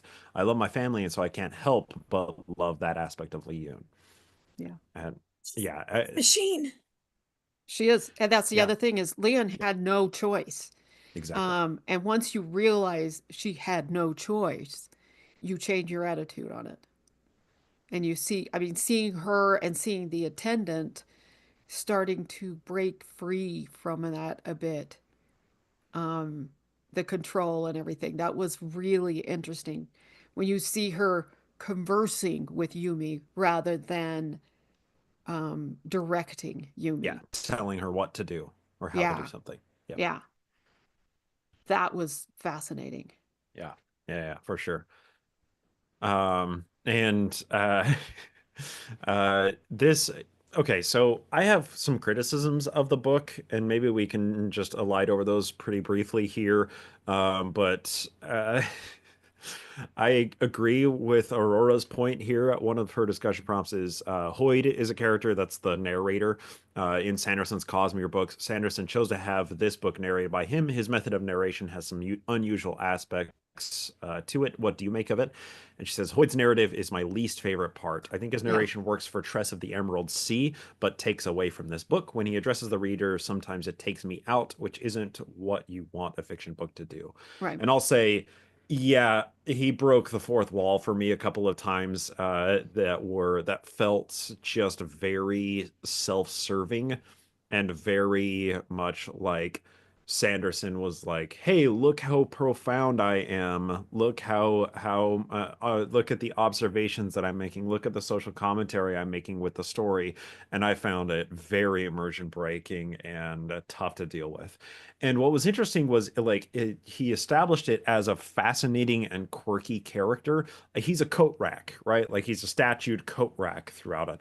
And I feel like there was so much opportunity for hijinks and quirky and zany things that could have happened with this character as the narrator, but it was just by virtue of the narrator being a statue that made it quirky and not really much beyond that. And I was like, you had a great idea. Like, explore it a little bit. Like, let's have some fun. Let's have some comic relief within this narrator character. But then at the same time, the narrator character is stuck as a statue in a certain place and then narrates all sorts of things that don't happen in the noodle shop where the statue is. But he's hearing all of it. He sees it all in his head. That's part of what makes him the storyteller. Yes, I get that, but also Yeah. you're setting up the narrator as a character, and I feel like Sanderson didn't do enough with the character and only kind of maybe explored it a little bit in the epilogue of Mhm. now that the story's over, he can revert form back to his real self and go on and paint more stories in the Cosmere. I don't I just didn't really like the narrator character very much. It felt like more of a squandered opportunity, and it Mm. was Really fourth wall did. breaking too many times for me. That might have been a good idea to have him do stuff as well. If he's going to break the fourth wall and I mean, partly he I don't know. did because it was through design. She used some of his equipment to help them. But I didn't have a problem with that part of it because I've read so many books where that kind of thing happens. And this is a common part of, and especially listening, seeing who all are some of his favorites from growing up, like David Eddings and Orson Scott Card, because these are all things that were done in several of their books, and so it's something I'm used to. The one part about it that bothered me was in the Audible version, because I listened to part of it. There's two Audible versions, one of them that's dramatized, and I actually would like to hear that one. But the other one is read actually by two narrators, Michael Kramer and Kate Redding. And so she reads the chapters that are Yumi, he reads the chapters that are Painter, because they will, the voice will trade off on those. But periodically, the storyteller pops in, and his are parenthetical comments unless the chapter is all his, like chapter 39. Um, so those are interesting, but the fact that there isn't a separate one for him, voice for him, threw me off. It took me a couple chapters to realize what the hell was going on there. And then I pulled out my Kindle because I was busy cleaning my house while I was listening. And I looked at it in the Kindle and I was like, oh shit, that's what it is. It's the narrator. So it's not that obvious. And I think that in the Audible version, it would have been far better to either have one narrator giving all of it and just being very good at voices, or three, since you're having it from three different viewpoints. Because it didn't quite work in the Audible version. I liked it in the book, but I like these kind of snarky narrators. Eddings did that, especially in the Belgariad and the Malorian. And so those things don't bother me. But I know that's personal choice, and that's what makes it art, is who Right? Right? decides. There you go. And so I liked the attitude of him. Um, he's he's not omnipotent, but he is omniscient and or at least partial omniscience. Because really the ones he's looking at are Leon, Painter, and Yumi. And he's watching their stories, and he Yeah. finds all three of them interesting, especially Leon. And the fact that Leon was so intrigued by Painter saving a child when he didn't have to, that she followed him instead of doing what she would normally do as a nightmare. And, just kept looking specifically for him, those kind of things. And he's the one you really realize that from. And it's the storyteller that you start realizing there's something to Leon that isn't apparent because she's behaving the way she's required to, not the way she would. And that's when you start seeing all of it. Yeah. Okay. But yeah, so that didn't bother me as much. But it's also, like I said, something I'm used to seeing. Right. Um, can we also discuss the structure of the story is also pretty damn Mormon. And I say that because we have these two different settings where we have Painter's world and Yumi's world.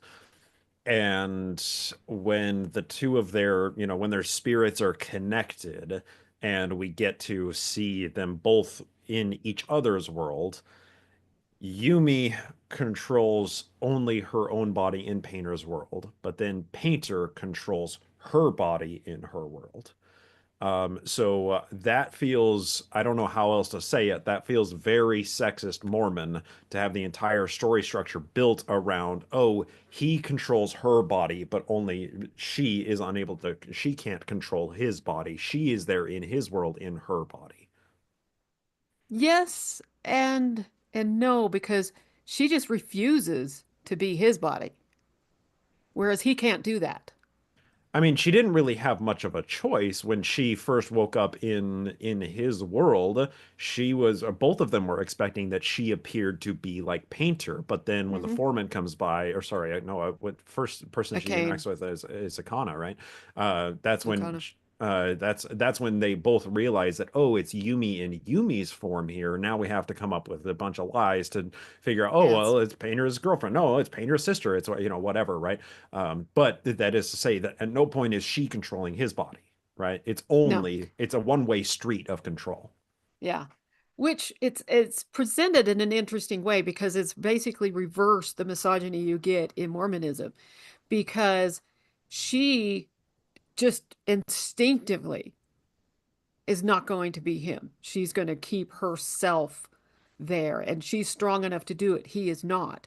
And that's usually the other way around, presented that way. On the other hand, Mormonism does like to say women aren't, oh, women are stronger than men, women are blah, blah, blah, but they treat women like they're not. Well, Um, and that was yeah, the first breaking that Yumi had from Liyun was when Painter was controlling her body, controlling her voice, yep. and like it took Painter stepping in for as a man controlling her body for the first cracks in her system to take place. And I just did not like that choice by the story writer. Straight up, Hmm. I just did not like that aspect of the structure that he made. There was this obsession with modesty a little bit, Say that like again. You kind of cut an it. obsession of modesty. Yeah. Like he like made a point to like make sure we knew like the clothes were revealing and that kind of stuff. Well, Yeah. the bathing ritual was the Yeah. big one. Well, and like how much of Yumi I don't know how else to say it again. Like how much of Yumi is like all about her doing rituals that are about her body, right? Like that's how much of the story is about her getting naked and being bathed. How much time, like print, volume of print do we spend on Yumi being naked?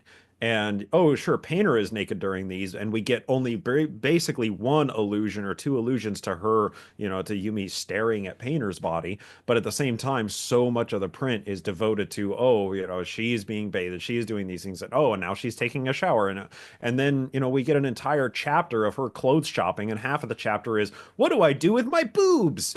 Like, come on, Brandon. Like, come on. Do we really need the story to spend this much time on it? Does it really need to be this ham-fisted that she's discovering modesty, that she's discovering, oh, people in this world, why are their boobs so bouncy? It's like, man, She's come on. discovering something Oh other than no, modesty because that's all she's lived with is yeah. modesty, Yeah, is and I get extreme modesty. She's discovering choice too. exactly, right? And I get that, right? But like that, and that was the entire point of her going clothes shopping and everything like that. But it was also written like the way that it's written is very male centric. It's a very male author, right? It's a Yes Mormon and male no, author. because what she had before were breast bands. And breast bands are very tight, very controlling. And a bra, while it seems to be, in comparison is not. And so that Right, focus is showing once again her entire life was tight and controlled, every little aspect of it from inside out. Whereas now she's learning, I can have every bit of my clothing not be tight and controlled. This is right. cool. And And and it was also as a her first somebody with boobs, possessions. somebody with boobs, I can tell you that is a really cool thing. And so I actually don't have a problem with that part of it because I'm like, I get that. I understand that because having everything bound up, that hurts. That's painful after a while. And a bra, a properly fitting bra, which is pointed out in there, is not. It's not painful. It feels so much better. And I get the impression that she might be a lot bigger than might be expected. She's a tiny little girl, but she's probably got a bigger boobs than others. And that's harder to deal with because that's a hell of a lot of weight. Um, when I had to have a breast reduction done, it was 11 pounds they took off. And I went from a cup size, what was it, L down to a B. That's a hell of a lot of weight off the back. So going from that to something that makes you feel like you can breathe, all of those kind of things, that is a big deal. So actually, I had no problem with him saying that because, in some ways, in comparison, it was like stopping wearing the fucking garments. But anyway, Right. so Sorry. um, I Sorry, wasn't as Julie. bad as some Mormon Yeah. writers like Stephanie Myers, all of that. Yeah. Right. Go ahead, Julie. I saw you trying to chime in earlier there. Yeah, I said that's a good way to think about it, so it's not as misogynistic.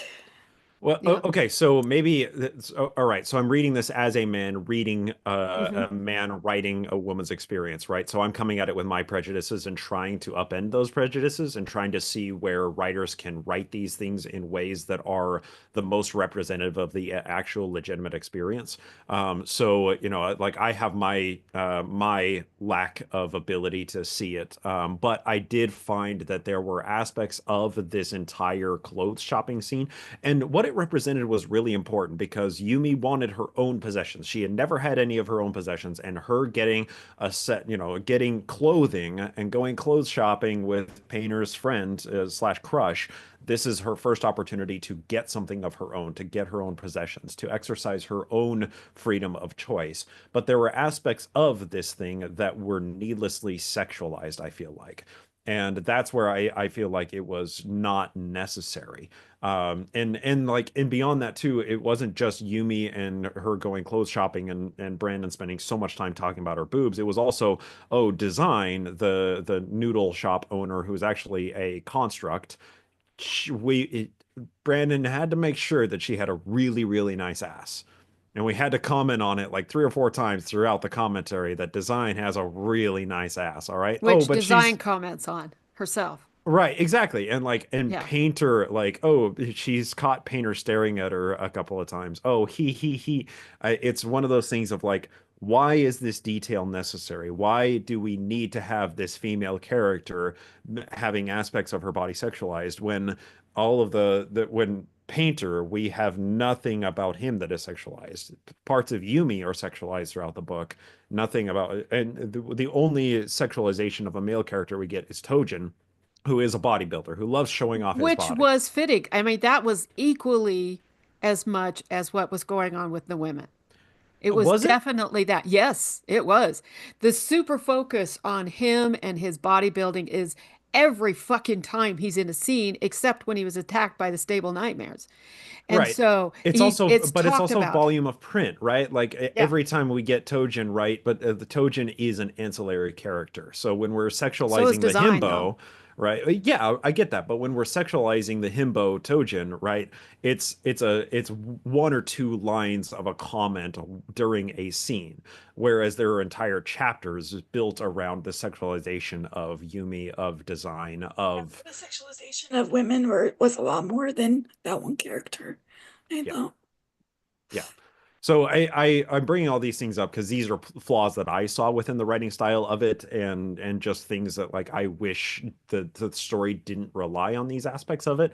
But I also understand like the writing it to a young adult audience and making it appealing and having a romantic aspect to it and trying to explore the laws of attraction among the genders within the book.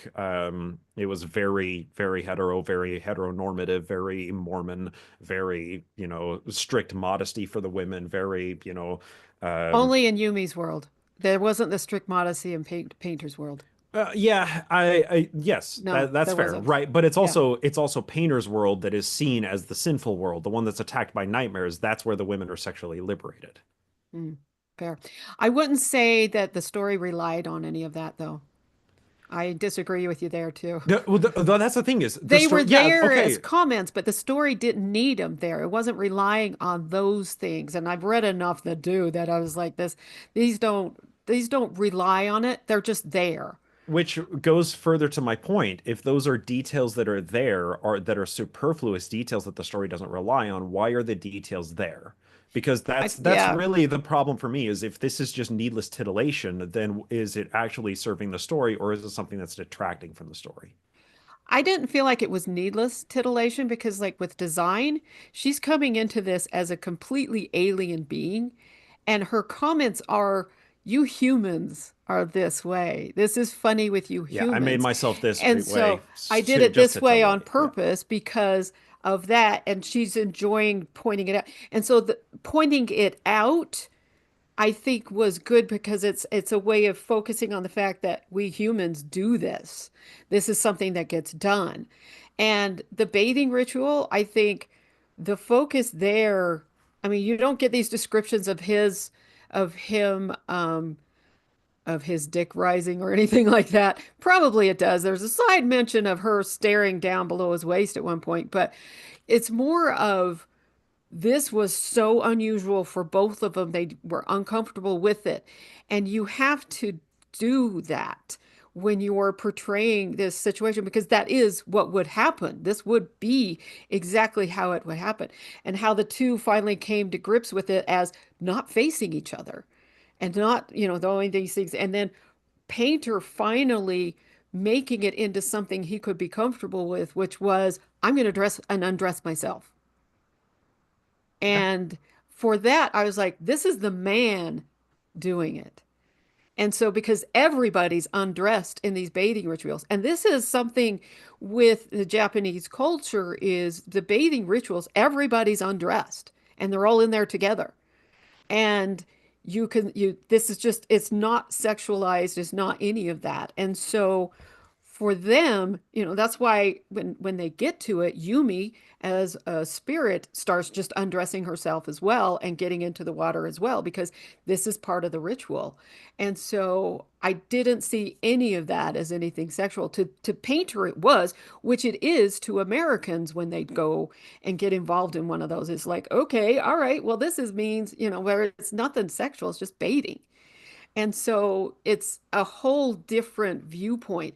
And I think we as Americans, especially as sexist, misogynistic as this society is, can't help but see it that way. But I don't think he presented it that way. Hmm. And not with Yumi. and her people, even though she was the only one who saw him as male. Hmm. And so that's something where I disagree with you too. Yeah, well, and I think there's plenty of room for both of us to disagree on this, right? Yep. Like I also trust your assessment of it much more than my own because I No, have you such a shouldn't. You should li trust your own. well, no, because and I say that because I have such a much more limited exposure to fiction, Fair. and therefore, like aspects of storytelling that read to me as sexist might be par for the course or might be much more accepted and much more common within fiction writing that I'm just unaware of, and I don't have that basis or that foundation in order to make a comparative assessment. I'm just assessing this as my first ever Brandon Sanderson novel, as my first ever, and maybe I'm overly critical of it, knowing that Sanderson is a Mormon, a faithful Mormon, writing this story from his perspective. That makes it so and maybe I'm straining at gnats here, and being overly critical of this book when it doesn't need it. Well, and I looked at it from the viewpoint of what little I know about Japanese culture, rather than me as a woman, and versus, women versus men, but more like what things I've learned about the Japanese culture. And so to me, I saw it as a cultural thing rather than something else, not, as a Mormon thing. But Kot's here. Do you want Cott's to here. contribute? Excuse me. I'm just here to listen. Okay, then you don't have Got to. my last wisdom tooth pulled yesterday, and it was Oh, God. almost 2 hours. Oh Oh, no, oh, I'm I'm sorry. so Yeah, sorry. so I You do can not have to speak talk. today. Not Okay. much. I'm still meds and all that. I assume you're talking about Brandon Sanderson's books. Yes, Yes. that just the one, the Yumi and the Nightmare Painter. Yes. Okay. No, Is it one you've read? no, I didn't read it. I didn't even know. I just noticed there's the live stream and decided to pop in. Yay. Wonderful. Very cool. I kind of bounced off Sanderson's books. They're Which ones have you let's read or tried? okay. I'm not gonna try to translate it into English because it was in Polish, so I tried 3 of them. Was it one of Uh, his series, like the Mistborn series? I think not. I think that wasn't part of the series. Okay. I would have to check the book itself, but it was a bit dense. And to be honest, I'm not a fan of that kind of world building, where you try to establish basically how everything works and don't leave much space um, for guesswork, for the wonder of magic and stuff like that. Mm. Sorry, just gonna Oh, Oh, you're no, mm, that okay. keep quiet for a while. no, that is actually a good point that the Sanderson wrote a world that has spirits, but everything has some kind of a mechanical explanation through it. Like what are the nightmares? By the end of the book, we have explained what they are. But like the very little is left to the imagination. I think that is a very good observation that everything that is introduced within the story all has some kind of a mechanical explanation throughout the book or later on in the book.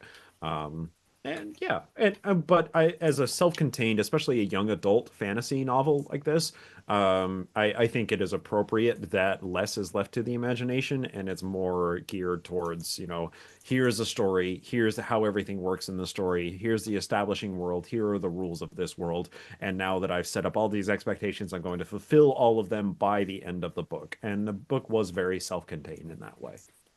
Is it a young adult book? That's how it read to me. Is it not considered young adult fiction? I was considering it more of adult fiction. Wow. Let me look it No, up and see. I mean, I Kind could of be. blurred. The line's kind of blurred. Yeah, good Yeah, point. could be either. That's fair. Yeah. Because I don't see it listed under young adult. Um, I don't know. I guess my assessment of it being young adult was more of like the dramatic tension that was going on in the friend group felt very young adult-ish. A fair amount of it was harkening back to their time in school, and their time now is in their jobs is based on their experiences in school. So that felt very young adult, and like and yeah, like the dramatic tension, the romantic tension felt very young adult. The stakes didn't feel like they were adultish. But 19, 18, 19. yeah, yeah. So I like your point, Julie. That the line is kind of blurred. Especially, I mean, she's 17 centuries old, so Yeah. yeah, she's been around a long time. Um, yeah, I wasn't sure that I would put it as that because there's it didn't have a young adult feel to me at all. But yeah, interesting. Okay. Okay. Um, but yeah, so I mean, we've been at this 2 hours, Oh God, we have, and haven't we? yeah, and we still got to get ready for actually recording our regular episode here.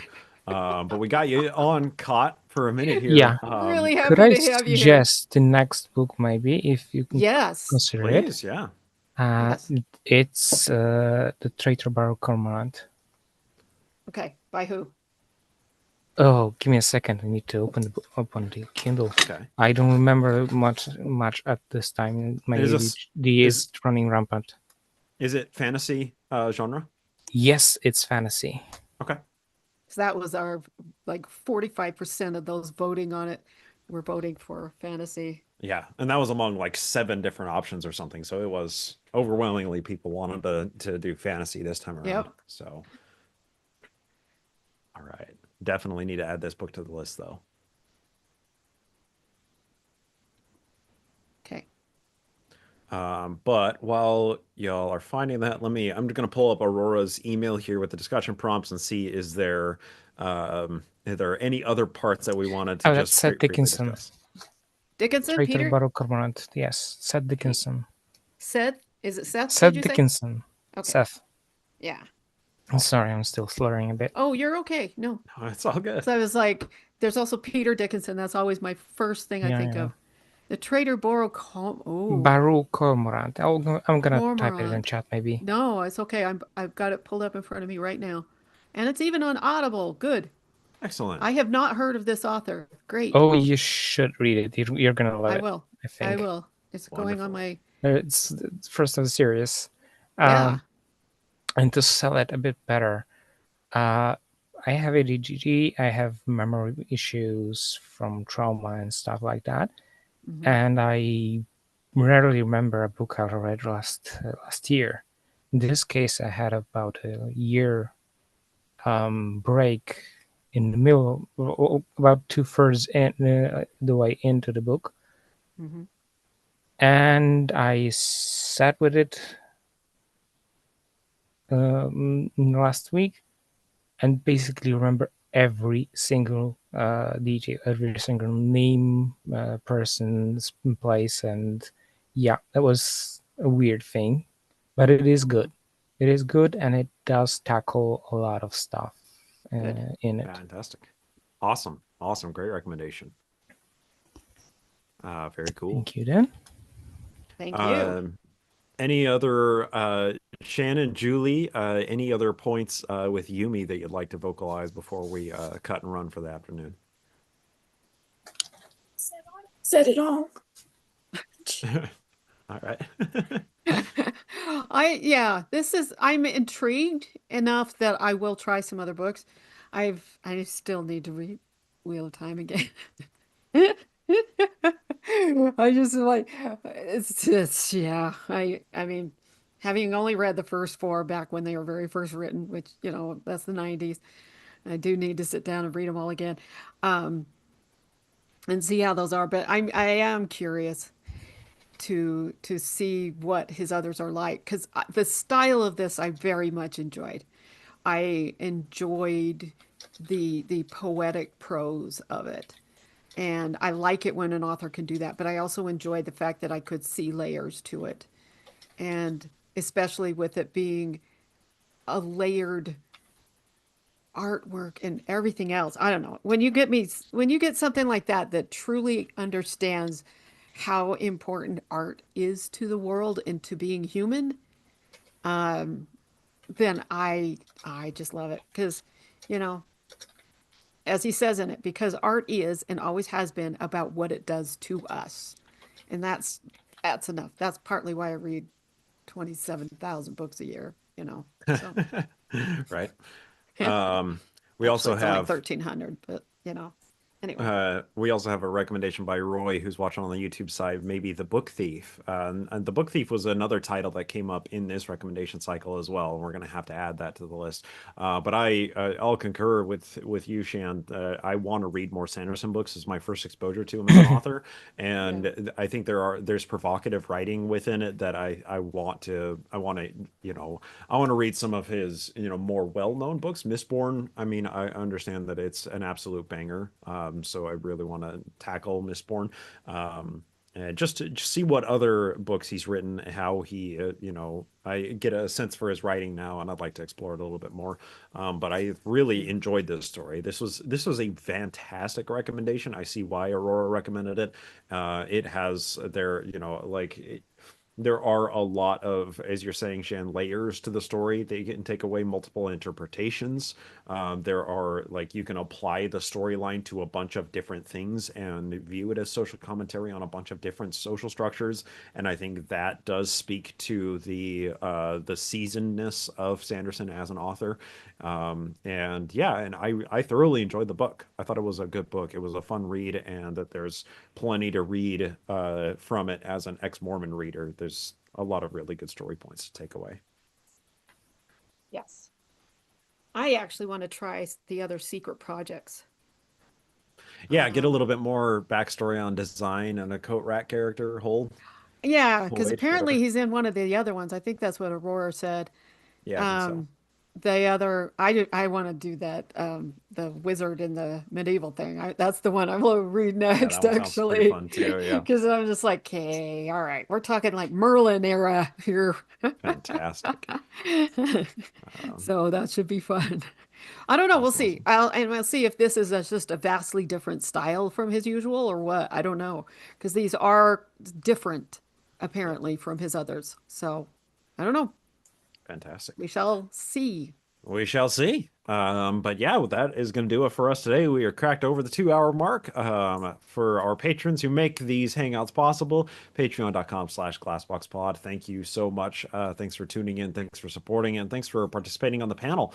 It was fun having folks chime in and give their 2 cents on this, give their book recommendations. And yeah, these are super fun. I'm really enjoying these book clubs. So we've done Yes. nonfiction, kind of spiritual, self-help book before. Now we've done fantasy. I look forward to seeing what the next installment is of this book club, because this is Right. just too much fun. I love doing this. I So will yeah, always talk books. yeah, of course. There we Everyone knows go. that. I can't help it. It just happens. It's just the way of life at Shannon's house. hmm Books or movies, any good story, really, Yep, any good story, any form of art for sure. that takes good form. Yeah, awesome. Well, thanks for tuning in, everybody. We're gonna sign off, but we'll see you next month for another one of these live hangouts with our Yes. patrons. Yes. Yeah, good Good. night in that case. Goodbye, everybody. Yeah. Bye. It's all right. No, Cot, I'm glad you were able